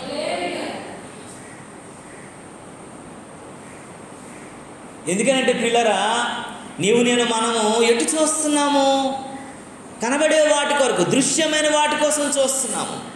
దృశ్యమైన వాటి మీద మన మనసు ఉంది, దృశ్యమైన వాటిపైనే మన ఆలోచనలు ఉన్నాయి, దృశ్యమైన వాటిపైనే మన యొక్క స్థితిగతులు ఉన్నాయి, దృశ్యమైన వాటిపైనే మనం మనసు పెడుతున్నామని దేవుని వాక్యం హెచ్చరిస్తూ ఉంది.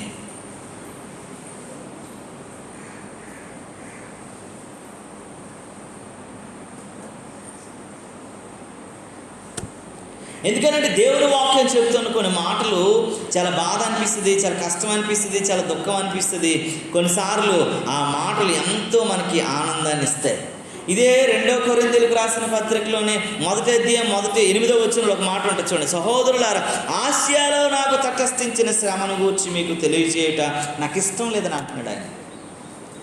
నేను అనేకమైన ఖండాలు వెళ్ళాను, ఆసియాలో మీరు నివసిస్తున్నటువంటి మన కోసం ఈ మాట మాట్లాడతాం. మనం ఏ ఖండానికి చెందిన వారము? మనం ఏ కాంటినెంట్?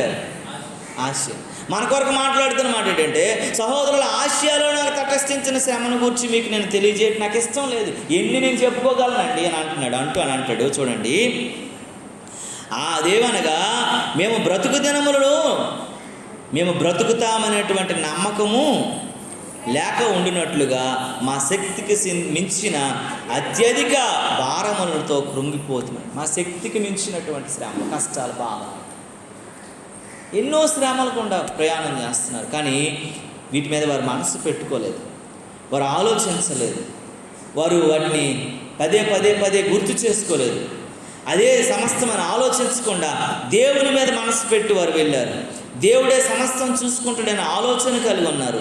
దేవుని చిత్తానికి వారు లోబడ్డారు, దేవుని కృపకు వారు లోబడ్డారు. మరి వారు ఎందుకనంటే దేవుని వాక్యం చెప్తుంది, నీవు నేను మనము మన నేత్రాలు ఎప్పుడైతే వెలిగింపబడలేని వారంగా ఉంటామో అంతవరకును కూడా మనము అదే పరిస్థితిలో జీవిస్తాం. మన నేత్రాలు వెలిగింపబడట్లేదు.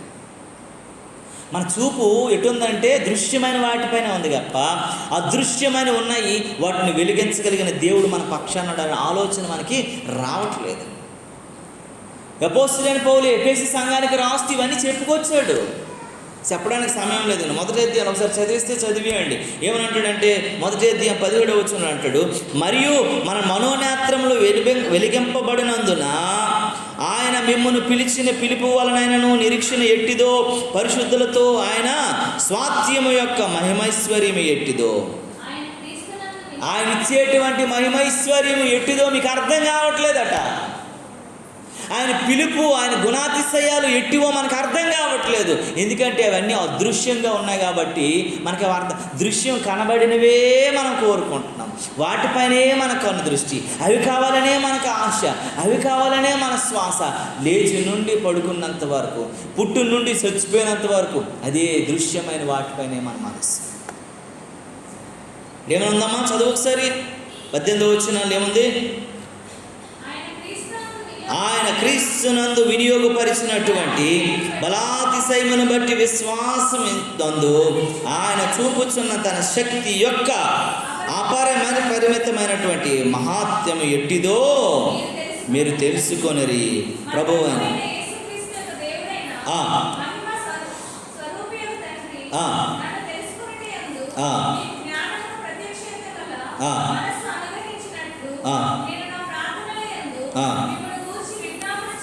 చూడండి, దేవునికి స్తోత్రం కలుగునుగాక.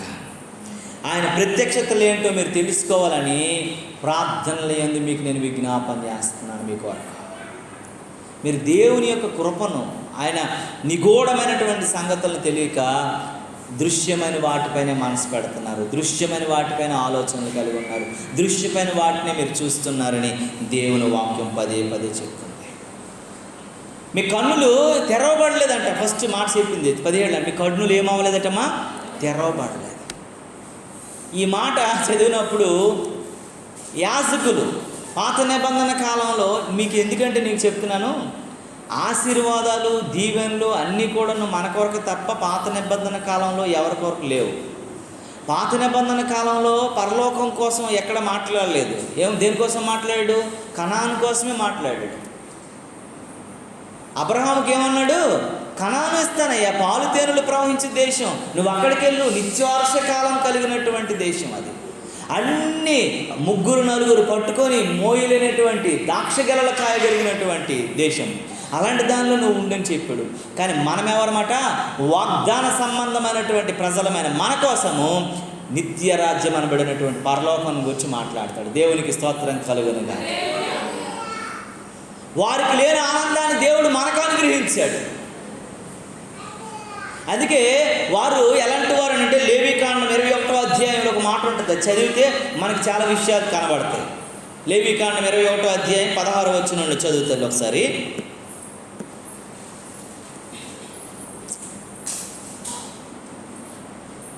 లేవీకాండం 21వ అధ్యాయం, అందరూ బైబిల్ తెరవండి. 16వ వచనం నుండి చూడండి పిల్లరా. మరియు యెహోవా మోషేతో ఇలాగ సెలవిచ్చెను, నీవు అహరోనుతో ఇట్లనమని,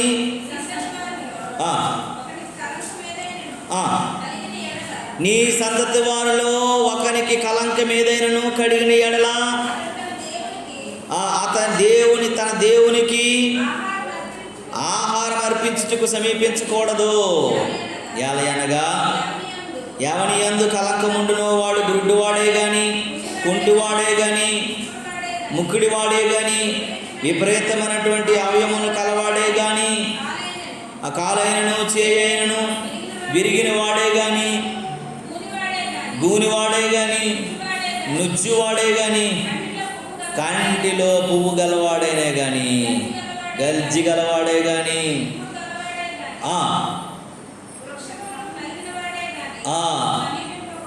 నాలిగిన వాడే కానీ సమీపించకూడదు. ఈ మాటలు చాలా జాగ్రత్తగా గమనించాలి. మనం ఇప్పుడు దేవుని సేవకు ఎవరినైనా సమర్పించండి అంటే, ఎవడైతే పిచ్చోళ్ళగా ఉంటాడో, ఎవడైతే పనికిరాడో, ఎవడైతే చదువు రాదో, ఎవడైతే ఉద్యోగం సంపాదించుకోలేని వాళ్ళనే ప్రకటించేస్తుంటారు పాస్టర్లుగా. కానీ బైబిల్లో ఏం చెప్తుంది? ఎవడైనా యాజకుడిగా ఉండాలి, ప్రతిష్ఠించబడే వ్యక్తిగా ఉండాలంటట. వాడికి అంగవైకల్యం ఉండకూడదంట. మామూలు రక్షణ సైన్యంలో పనిచేసేవాడికి 100 కొలతలు, 100 రకాలైనటువంటి శిక్షణలు, 100 రకాలైనటువంటి ఎగ్జామ్స్, 100 ఫిజికల్ టెస్ట్లు, మరి రిటర్న్ టెస్ట్లు, అన్ని మెడికల్ టెస్ట్లు అన్నీ ఉన్నాయి కదా. మరి పరలోక సైన్యంలో పనిచేయడానికి కుంటోడు, గుడ్డోడు, నడ్డోడు ఎవడు పనికిరాడట. అన్ని రకాలుగా బాగున్నోళ్ళు మాత్రమే దేవుని సన్నిధిలో ఉండాలట. అన్ని రకాలుగా మంచిగా ఉన్నవాడినే ప్రతిష్ఠించాలంట. అందులో 2 విషయాలు ఉన్నాయి, ఇవి చాలా గ్యారంటీ. ఒకటోది ఏంటంటే, గుడ్డివాడే కానీ అని మాట ఉంది. గుడ్డివాడికి ఏది కనబడదు. రెండోది ఏముందో తెలిసిన, కన్ను పువ్వు గలవాడే కానీ ఉంది. కన్ను పువ్వు అంటే తెలుసు కదా, క్యాట్రాక్టా. అయితే ఆ కన్ను పువ్వు ఏంటి తెలుసా, వాడికి చుట్టూ కనబడుతుంది, ఆ సెంటర్లో కనబడుతుంది, చుట్టూ కనబడుతుంది. మీరు చూసారు చాలామందికి ఆ పశువుగా చిన్న ఒక గుడ్లాగా ఉంటుంది, చేప గుడ్లాగా వస్తుంది. అది వేరు, లేయర్ కాదు. ఇది సెంటర్లో ఒక రకమైనటువంటి ఒక చిన్న బల్బు లాంటిది వచ్చేస్తుంది. అది కండు పువ్వు వేయడం అంటే. ఆ పువ్వు కలిగిన వాడిని ఉంచకూడదు. ఎందుకనంటే ఈ గుడ్డోడికి పూర్తిగా కనబడదు, ఆడికి అసలైంది కనబడదు. చుట్టూ కనబడుతుంది కానీ అసలైంది కనబడదు ఆడికి. మనం కూడాను మన జీవితంలో పాత నిబంధన కాలంలో దేవుని వాక్యం చెప్తుంది, బాహ్యమైనటువంటివి, దృశ్యమైన మందిరం, దృశ్యమైన మందసం, దృశ్యమైనటువంటి బలి, దృశ్యమైనటువంటి సమర్పణ ఉంది తప్ప క్రొత్త నిబంధనకు వచ్చేసరికి అదృశ్యమైనటువంటిది. నీవు దేవునికి ఏం సమర్పించుకోవాలటండి? నీ అంతరంగాన్ని సమర్పించుకోవాలా, నీ హృదయాన్ని సమర్పించుకోవాలా, నీ హృదయాన్ని యెహోవాబలి అర్పించాలా, స్తుతి బలి అర్పణ చేయగలగాల, నువ్వు ప్రార్థనలో దేవుని కనిపెట్టగలగాల, దేవుని చిత్తం కొరకు నువ్వు ఎదురు చూడగలిగిన వ్యక్తిగా ఉండగలగాలంట. అది దేవుడు కోరుకుంటున్నది. అదన్నీ కూడా దృశ్యమైనవి, ఇది అదృశ్యమైనవి. కాబట్టి ఇక్కడికి వచ్చేసరికి ఈ కుంటోళ్ళు గుడ్డోళ్ళు ఇవన్నీ కనబడదు. దేవుడికి ఎవడైతే అంతరంగికంగా బాగుంటాడో, హృదయం ఎవడైతే శుద్ధి కలిగి ఉంటుందో, ఎవరైతే వాడు లోపల ఏ కళంకమైనను కీడైనను ముడతైనను డాగైనది లేకుండానో బయటికి ఎంత బాగున్నా దేవునికి అవసరం లేదు. అంతరంగిక ఇంటర్నల్ ఎలా ఉందో అనేది కావాలి. దేవుడు హృదయమును దాని అంతరేంద్రియములను ఎరిగినటువంటి వాడట ఆయన. బయటికి కొంతమంది చక్కగా ఉంటారు, లోపలంతా డొల్లే, లోపల ఏం మంచిగా ఉండరు. వాళ్ళు కుళ్ళు, కపటం, అసూయ, దారిద్రత, ప్రపంచం లేనటువంటి ఒక పెద్ద సెప్టిక్ ట్యాంక్ వాడు హృదయంలో ఉంటుంది. బయటికి మాత్రం స్వీట్ మాటలు, చక్కటి మాటలు, ఎంతో ఆప్యాయంగా చూపించే ప్రేమ కనబడుతుంది. కానీ దేవుడు అన్నీ చూసేవాడు, లోపల చూస్తాడు ఆయన. లోపల బయట ఆయనకి అవసరం లేదండి. బయట ఆయన చూడ్డు. దేవుడు ఎలా అంటున్నాడంటే, మనమైతే మన బుద్ధికి దేవుని బుద్ధికి ఒకటి ఉంది.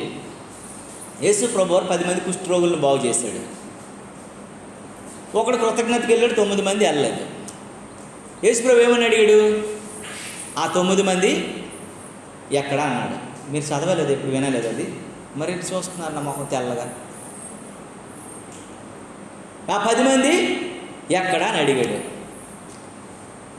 ఈరోజు మనమైతే ఏమని అడుగుతాం? పూర బాబాలు వచ్చి చాలా గొడవ గోల, అనవసరంగా మానేసి నువ్వు ఒకడు వచ్చావా, మన ముగ్గురమే పంచుకుందాం చాలు అనే రకం ఇప్పుడు. కానీ యేసు ప్రభు ఏమంటున్నాడు? ఆ 10 మంది ఎక్కడ? నీకు నాకు, నీకు దేవునికి, మన ఆలోచనకి దేవుని ఆలోచనకి అదే తేడా. దేవుని చిత్తం నీలో ఎలా ఉందో, నాలో ఎలా ఉందో, మనలో ఎలా ఉందని మనం ఆలోచించుకునే వారం ఉండాలంటే దేవునికి స్తోత్రము కలుగును గాక. చూడండి, అవలక్షణాలను గురించి దేవుడు రాస్తున్నాడు. ఈ గుడ్డివాడు కానీ, కంటిలో పువ్వు ఉన్నవాడు కానీ, ఎందుకంటే మనోనేత్రాలు గుడ్డైపోతే వాడు బాహ్యమైనవే చూస్తాడు తప్ప అంతరంగ సంబంధమైనవి చూడడం. ఈ మనోనేత్రాలు తెరవబడితేనే తప్ప అంతరంగ సంబంధమైనవి కనబడవు వాడికి. మనోనేత్రాలు కనబడినంత ఏట్రా నీ కళ్ళు కానట్లేదేట్రా చాలామంది అంటుంటారు. ఆడు రెచ్చిపోతూ ఉంటాడు కొన్ని రోజులు.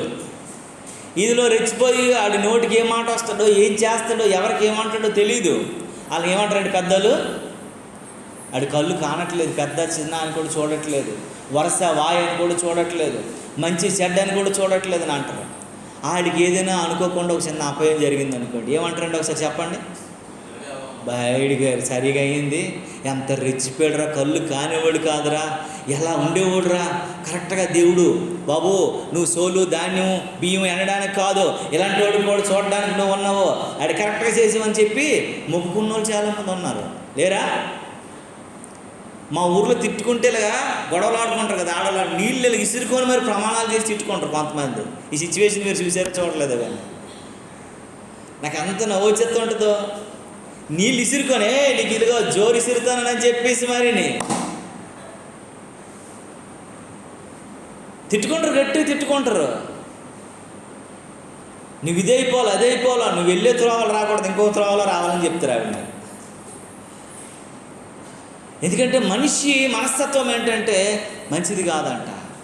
అందుకే మనోనేత్రాలు తెరవబడినంత కాలం కూడాను నువ్వు ఆ కనబడినటువంటి మహిమ సంబంధమైనవి నువ్వు చూడలేవు. దేవునికి స్తోత్రం కలుగునుగా. ఏ లోక సంబంధమైనవే చూస్తుంటావు. దీని మీదే నీ మనస్సు ఉంటుంది, దీని మీదే నీ ఆలోచన ఉంటుంది, దీని మీదే ఇవన్నీ ఉంటుంది. ఇది నేను సంపాదించుకోలేదు, ఇది నేను పొందుకోలేదు, ఇది నేను పొందుకోలేదు, ఇది నేను అనుభవించలేదు, ఇది నేను తినలేదు, ఇదే ఉంటుంది.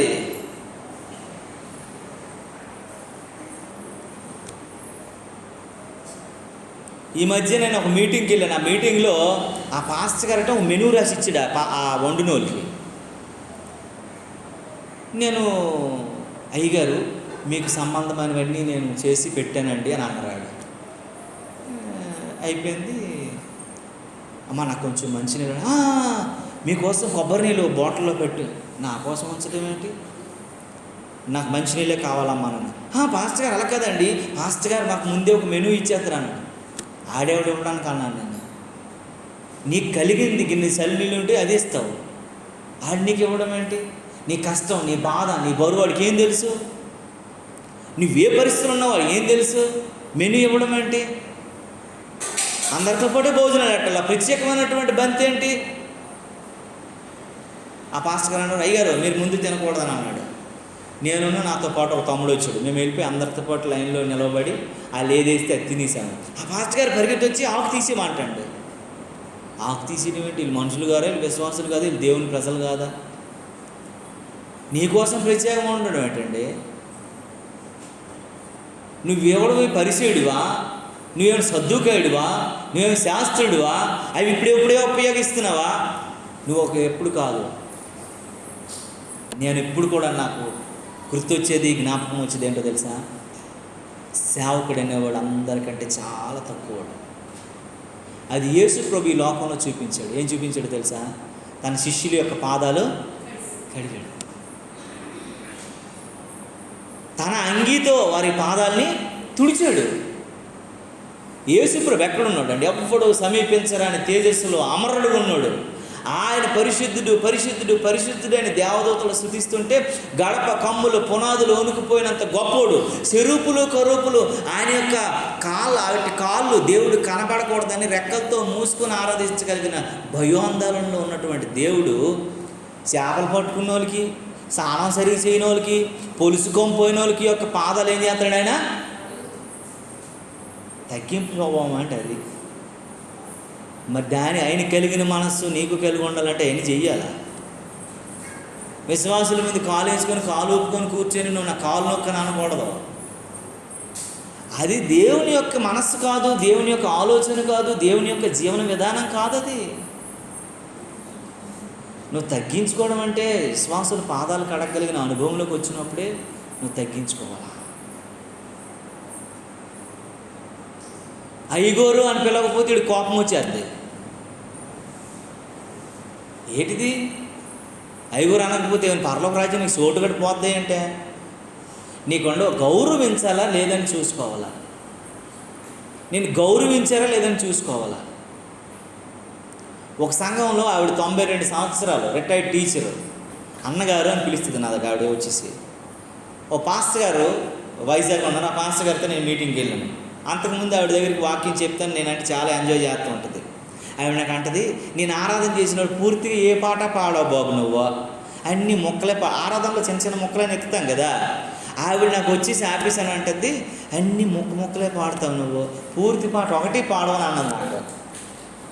ఈ పాస్టర్ గారు కొంచెం ఎలాగంటాడు, పెద్ద పాస్టర్ దైవజనుడు ఆయన ఏమన్నాడంటే, ఓ చింత రిలేషన్ ఉందంటే మీ ఇద్దరికి అని అన్నాడు. అన్నగారు నాకు బాగా తెలుసు, చంపేసింది నాన్న ఇతను తిరిగిపోండి. 92 సంవత్సరాలు ఆవిడ నీకు అన్నగారు అంటుంది నాన్న అన్నాడు. అన్న తప్పే ఉందన్న, నాకు అంత రెస్పెక్ట్ ఇచ్చింది ఆవిడ అని అన్నాను. అరే బాబు కూర్చోరాని, నేను కూర్చునేటువంటి ఏజ్ నాది. కానీ ఆవిడ నన్ను అన్నగారని గౌరవించినప్పుడు నేను చాలా సంతోషంగా ఉన్నానంటే, ఆయనైతే నాకు తెలిసి ఒక 10 ప్రసంగాలు ఆ మాట చెప్పాడు. 92 సంవత్సరాలు ఆవిడ వచ్చేసి అన్నగారని పిలుస్తుంది అని అంటాను చెప్పేసి. ఎందుకనంటే పిల్లరా, మనుషులకి కొంతమందికి ఇష్టం ఉండదు, అయ్యగోరేనే పిల్లల. ఆప్యాయత, అనురాగం, తగ్గింపు స్వభావం మనసులో నుంచి రావాలి, పేరులో నుంచో పిలుపులో నుంచి కావాలి. ప్రియ దేవుని బిడ్డలారా, నీవు నేను మనం జ్ఞాపకం చేసుకోవాలి దేవుని సన్నిధిలో ఎలా ఉన్నాం ఏంటి. నువ్వు ఇంకా ఆ మనోనేత్రాలు తెరవబడకపోతే, నీ కంటికి కనబడనిది, చెవుకు వినబడింది, హృదయానికి అగోచరమైన దాన్ని నువ్వు పొందుకోలేమని దేవుని వాక్యం చెప్తుంది. అవి పొందుకోలేనంత కాలం నీ జీవితము ఆశీర్వదించలేనటువంటి జీవితం ఉండిపోద్దని దేవుని వాక్యం చెప్తుంది. కొన్ని మాటలు చెప్పి నేను ముగిస్తాను. త్వరగా హెబ్రీయులకు రాసిన పత్రిక 11వ అధ్యాయం 9-10 వచనాలు ఒకసారి జ్ఞాపకం చేసుకుందాం. త్వరగా కొన్ని మాటలు చెప్పి నేను ముగిస్తాను.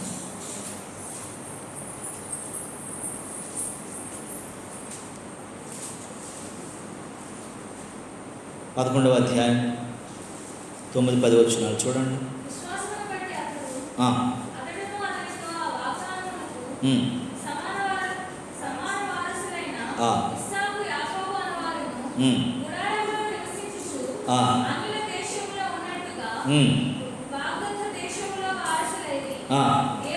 ఏలయనగా దేవుడు దేవునికి శిల్పియు నిర్మాణకుడయుండెను, పునాదులు గల ఆ పట్టణము కొరకు అబ్రహాము ఎదురు చూచుచుండెను. దేవునికి స్తోత్రము కలుగునుగాక.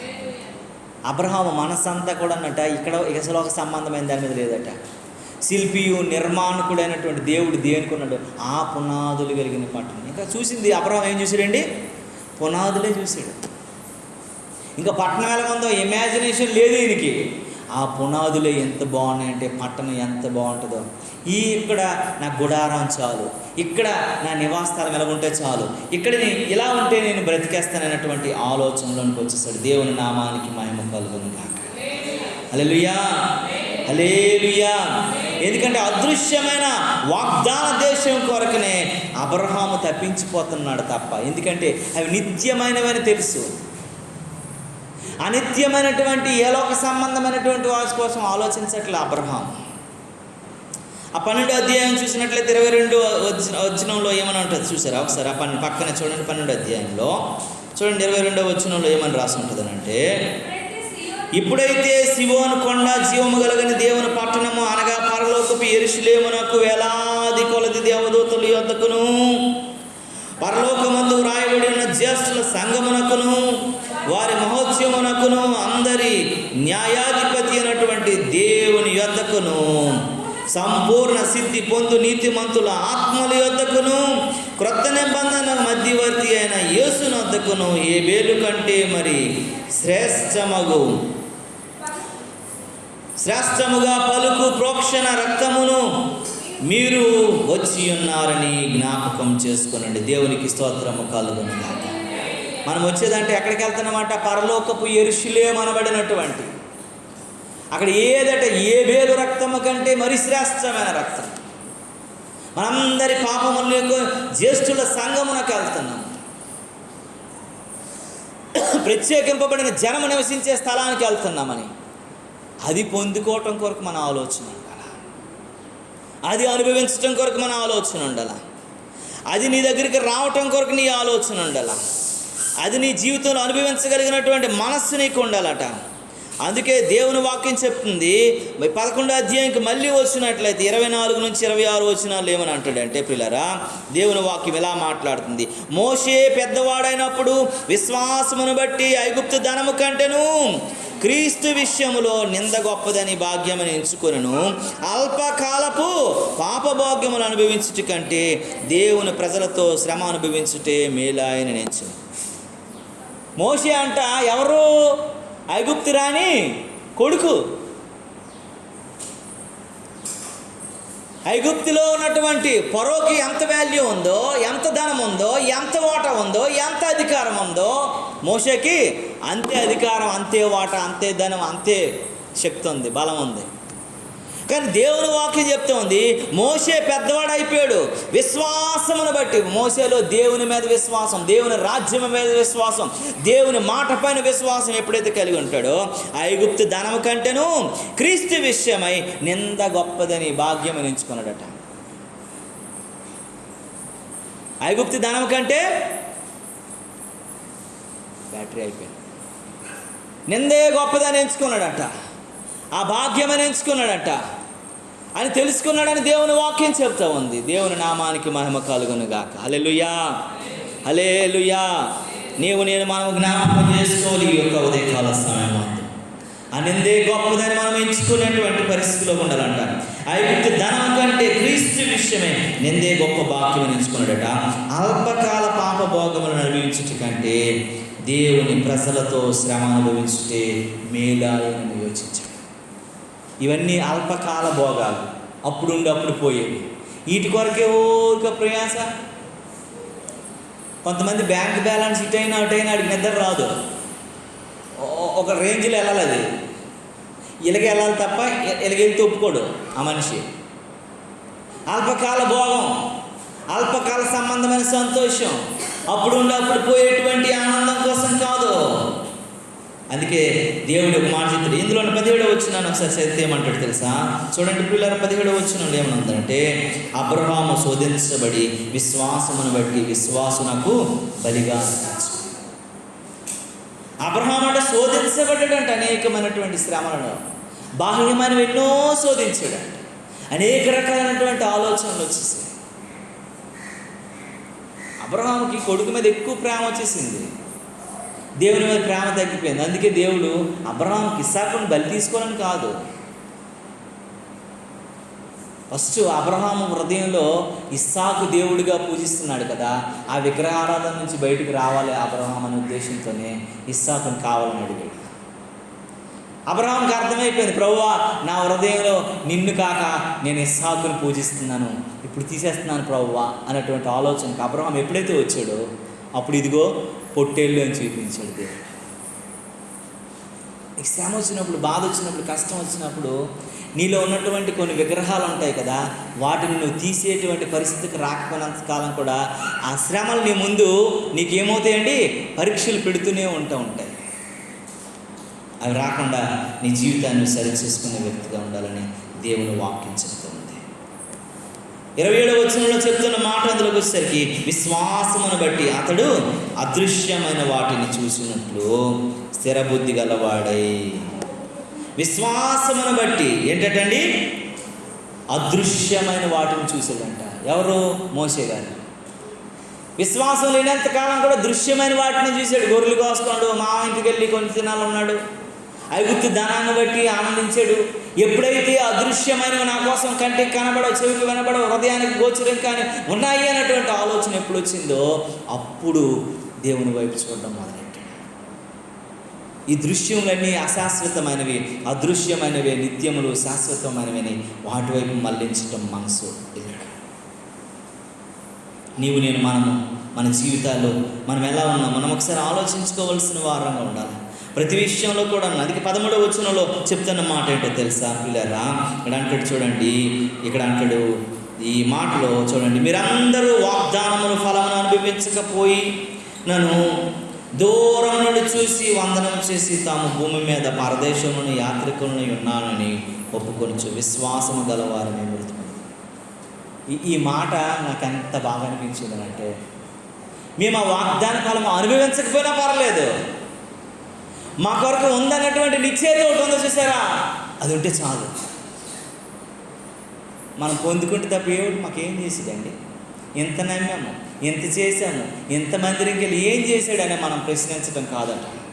ఇక్కడ అంటాడు, వీరందరూ వాగ్దాన ఫలము అనుభవించకపోయినను దూరం నుండి చూసి వందనం చేసి తాము భూమి మీద పరదేశంలోను యాత్రికులమై ఉన్నారని సీట విశ్వాసము గలవారని. మా కొరకు ఒకటి ఉంది అనేటువంటి విశ్వాసంతో మేము చచ్చిపోతామండి. మేము వెళ్ళలేకపోయినా పర్లేదు, అనుభవించకపోయినా పర్లేదు, పొందుకోకపోయినా పర్వాలేదు. అది కదండి నిశ్చయిత అంటే. దూరం నుండి చూసేట నమస్కారం చేసి ఆనందంతో చచ్చిపోతామని అంటున్నారు వాళ్ళు. దేవుని గొప్పతనాన్ని ప్రేమిస్తే అంత ప్రేమించాలి. దేవుని గొప్పతనాన్ని అంతగా తీసుకోవాలి, దేవుని గొప్పతనాన్ని అంత ఆనందంగా స్వీకరించాలి. 12:2 ఒక్క మాట చెప్పి నేను ముగించేస్తాను పిల్లలు. 12:2 ఒక్క మాట చెప్పి నేను ముగిస్తాను. ఒకే మాట ఇక్కడ అంటాడు చూడండి, ఏమని రాసిందో తెలుసా? మనము కూడా ప్రతి భారమును సులువుగా చిక్కులు పెట్టి కిందకు వస్తే ఒక మాట ఉంటుంది చూడండి అమ్మా. ఏమని ఉంటుందంటే, ఆయన తన ఎదుట ఉంచబడిన ఆనందము కొరకై ఆవారము నిర్లక్ష్యముగా దేవునికి స్తోత్రము కలుగునుగాక. ఆయన తన ఎదుట ఉంచబడిన ఆనందం కొరకు, తన ఎదుట ఉంచబడినటువంటి ఎప్పుడో పొందుకోబోతున్నటువంటి అదృశ్యమైన వాటి కోసమంట అవమానమును కూడా నిర్లక్ష్య పెట్టేస్తాడంట. అవమానం పెద్ద గొప్పగా, మన చిన్న అవమానం పడడానికి ఇష్టపడం. నా ఖండం ఏంటి, నేనేంటి, నా స్టేటస్ ఏంటి, నా ఇదేంటి, అదే ఒప్పి వదిలేసాను అంటాడు. సిలువను నేను సహిస్తూ దేవుని సింహాసనం యొక్క కుడి పార్శ్వమును నేను ఆశను సిలువని సహిస్తున్నాను. శ్రమ, సిలువ అంటే దేనికి సాదృశ్యం అండి? శ్రమకు, ఆనందం, అవమానం. సిలువ అంటే ఏంటి? అవమానం. నా సిలువను నేను ఎత్తుకొని వెళ్ళాలనే దాని మాటకి ఏంటి అర్థం? దేవుని కొరకు ఏ నింద అయినా, ఏ శ్రమ అయినా, ఏ అవమానమైనా, ఏ బాధ అయినా నువ్వు మోయటం. ఆనందాల్లో నువ్వు నిత్యమైన వాటి కొరకు నువ్వు ఆలోచించాలి, అదృశ్యమైన వాటి. అందుకే ఇవన్నీ ఆయనను ప్రేమించు వారి కొరకట. కంటికి కనబడం, చెవికి వినబడం, హృదయానికి అగోచరమైన దీవెనలు నీ కొరకు ఉంచబడ్డాయి. ఇవి అన్నీ రాలేదని చెప్పేసి, అయ్యో నాకు ఇల్లు లేదు, అయ్యో నాకు బంగారం లేదు, అయ్యో నా పిల్లలకు పెళ్లి కాలేదు, అయ్యో మా వాళ్ళకి ఉద్యోగం రాలేదు, ఇవన్నీ కూడాను అదృశ్యమైనవి. ఇవి కనబడతాయి, ఇవి మాయమైపోతాయి కూడా. కానీ కనబడని ఆశీర్వాదాలు ఉన్నాయి. అది పొందుకోవడానికి నీవు నేను సిద్ధంగా ఉండాలంటే ఆయనను ప్రేమించే వారమై ఉండాలంట, ఆయన కొరకు ఎదురు చూసే వారమై ఉండాలంట, ఆయన ఇష్టమైన విశ్వాసంతో ఉండాలంట. ఆయన పొందుకున్నంత వరకు ఆయన మీద మనస్సు